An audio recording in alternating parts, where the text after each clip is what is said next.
Food delivery. I hate it. While it does allow me to make extra money, it sucks the life out of me. The rain was relentless that night, blurring the windshield and making every street lamp look like a bleeding halo. My phone chimed with another order, an address I didn't recognize. The Wexler Hotel. The Wexler Hotel? I frowned. That place had been closed for decades. At least that's what everyone in town said. But the app confirmed it. Pickup complete. Delivered to the Wexler Hotel, room 6. The streets narrowed as I drove, and soon the GPS led me to a looming brick building that looked more mausoleum than hotel. Its once grand facade sagged beneath ivy rot, windows like empty eyes staring out into the storm. I killed the engine and sat there for a moment, clutching the food bag. The smell of hot noodles seeped through the plastic. I got out of the car and walked to the hotel. The revolving door was jammed, so I pushed through a side entrance. The air inside was heavy, stale with mold and dust. My sneakers squeaked on the cracked marble floor as I walked towards the front desk, half expecting no one to be there. But a man was waiting, impossibly still. His black suit spotless despite the ruin around him. Delivery for room 6, I said, my voice trembling more than I wanted. The man smiled faintly. He's been expecting you.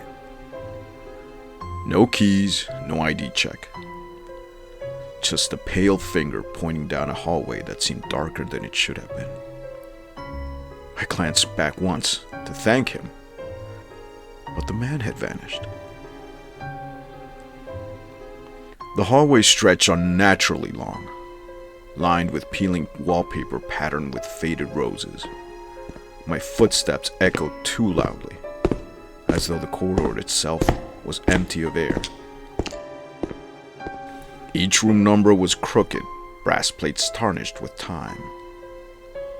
Finally, I reached room 6. I knocked. The door swung open at my touch. The room was lit only by a single lamp, its shade tilted. A man sat in the far corner, hunched in an armchair. His skin sagged like wet parchment, gray and papery. His eyes were milky, staring at me, although they never blinked. "You brought it," he rasped.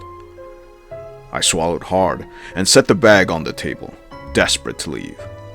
But before I could turn, the food containers slid open on their own. The noodles writhed like pale worms, slick and wriggling, slithering over the edges.